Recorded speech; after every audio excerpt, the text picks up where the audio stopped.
BTS member সুগা খুবই মজার একটি ব্যক্তি।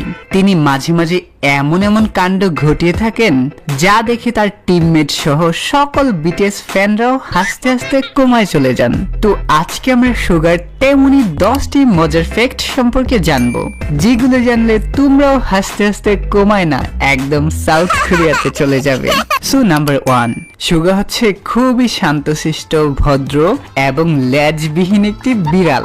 তিনি কোলাহল একদমই পছন্দ করেন না। অতিরিক্ত নয়েজ, হাঙ্গামা, মারামারি, ঝগড়া এসব কিছু থেকে সে 100 হাত দূরে থাকেন। কেননা আগেই বলে রেখেছি সে একজন শান্তশিষ্ট ল্যাজবিহীন বিড়াল। নাম্বার 2, কোন একটা কাজ ঠিকঠাক ভাবে শুরু করলেও সেটি শেষ না করার অভ্যেস রয়েছে তার। তিনি মাঝে মাঝে কোনো একটি গানের লিরিক্স লেখা শুরু করলো, কিছুক্ষণ লেখার পর তার আলসামি চলে আসে, তারপর সে ওইভাবেই সেটাকে দিনের পর দিন রেখে দেয়। সুগার এই স্বভাবটি আমার খুবই পছন্দ হয়েছে, কারণ আমার মধ্যেও এই স্বভাবটাই রয়েছে। নাম্বার 3, তার অনেক অনেক নিকনেম রয়েছে। বিটিএস এ জয়েন করার পূর্বেই তিনি একটি আন্ডারগ্রাউন্ড ড্যান্স টিমের সক্রিয় মেম্বার ছিলেন। সেখানে তিনি অগস্ট ডি নামে পরিচিত ছিলেন। তাছাড়াও তিনি মিন পিডি, ইয়ংগি, গ্লস ও লিল মিউ মিউ নামে পরিচিত। বাংলাদেশি আর্মিদের কাছে তো সুগা মানেই ধলা বিলাই কিংবা সাদা বিলাই। নাম্বার 4, ঘুম ছাড়া তিনি কিছুই বুঝেন না। দুনিয়ার সব কিছু একদিকে আর তার ঘুম একদিকে। ছুটির দিনে সে ঘুমাতে সব থেকে বেশি পছন্দ করেন। তিনি খুবই আরামপ্রিয় একজন ব্যক্তি। সুগা হচ্ছে বিটিএস এর মধ্যে একমাত্র পার্সন যে ব্যায়াম করতে চায় না, কারণ ব্যায়াম করে সময় নষ্ট না করে এই সময়টা ঘুমালে তার কাজে লাগবে। তার মাথায় একটাই প্ল্যান, শুধুমাত্র বিটিএসটা ডিসব্যান্ড হোক, তারপর সে শুধু ঘুমাবে আর ঘুমাবে।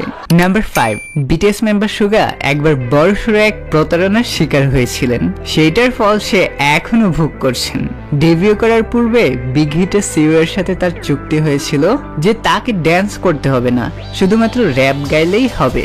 তারপর যখন সে ট্রেনিং শুরু করে তখন তাকে নিয়মিত ড্যান্স প্র্যাকটিস করতে হতো। সে কিছু কইতেও পারছিল না, সইতেও পারছিল না। আমার মনে হয় সুগা তখন মনে মনে বিগ হিটের সিইওকে প্রত্যেকদিন গালি দিত। আহারে বেচারা সুগা বিলাই। নাম্বার 6, তিনি ইংরেজিতে খুবই খারাপ, আর সেটি তিনি স্বীকারও করেছেন বহুবার। যদিও সময়ের সাথে সাথে তার ইংরেজি বলায় অনেক ইমপ্রুভ হয়েছে, তবে শুরুর দিকে তার ইংরেজি উচ্চারণগুলো কিছুটা ফানি ছিল। একটি ইন্টারভিউতে তিনি ইন্সপায়ার শব্দটি উচ্চারণ করতে গিয়ে ইন্সপায়ার বলে ফেলেছিলেন, যে মুহূর্তটি বেশ মজার ছিল, যেটি আর্মিদের কাছে অনেক কিউট এবং ফানি লেগেছে। নাম্বার 7, একবার রান বিটিএস এর এক এপিসোডে পেঁয়াজ কাটতে গিয়ে তার অবস্থা খারাপ হয়ে যায়। তখন তিনি বাচ্চাদের মতো এমন কান্নার অ্যাক্টিং করে যা দেখে তার দলের সবাই হাসতে হাসতে উগান্ডা চলে যায়। নাম্বার 8, দেখতে চুপচাপ ও শান্তশিষ্ট বিলাই মনে হলেও মানুষটা কিন্তু খুবই রসিক। সে প্রায়শই অন্য সদস্যদের সাথে মজা ও ঠাট্টা করে থাকেন। একবার সে মজা করে বলেছিল, ইস, পরের জন্মে যদি আমি পাথর হয়ে জন্মাতে পারতাম তাহলে আর আমাকে কষ্ট করে নড়াচড়া করতে হতো না।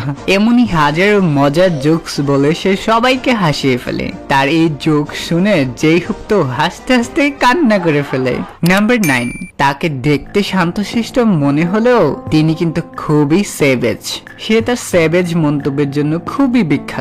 কেউ যদি তাকে উল্টাপাল্টা কিছু বলে তাহলে সে হেসে হেসে তার এমন জবাব দিয়ে দিবে যেটা একদম জায়গা মতো গিয়ে লেগে যাবে। তো সুগাকে নিয়ে বাজে মন্তব্য করার আগে এইটা জেনে রাখা উচিত যে ইট মারলে পাটকেল খেতে হয়, আর সুগাকে কিছু বললে পাটকেল নয়, বোমা খেতে হবে, শব্দ বোমা।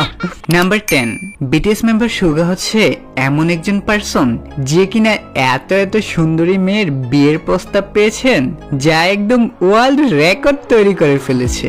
একটা মানুষ সর্বোচ্চ কয়টা বিয়ের প্রস্তাব পেতে পারে? 5টা, 10টা, 100টা, 1000টা, 5000টা? কিন্তু সুগা একদিনেই মিলিয়ন মিলিয়ন বিয়ের প্রস্তাব পেয়েছেন, ইভেন এখনো পেয়ে যাচ্ছেন। সে যখন একবার লাইভে এসেছিল তখন লাখ লাখ ভক্তরা একটি কমেন্ট করতে থাকে যে ইয়ংগি মেরি মি, যেটা সোশ্যাল মিডিয়াতে প্রচুর ভাইরাল হয়। তোমরাও কি সুগাকে এই কমেন্টটি করেছো কিনা বলে ফেলো। সো এই ছিল আমাদের সুগার 10টি মজার ফ্যাক্ট। কোন ফ্যাক্টটি তোমার বেশি ভালো লেগেছে কমেন্ট করে জানিয়ে দাও।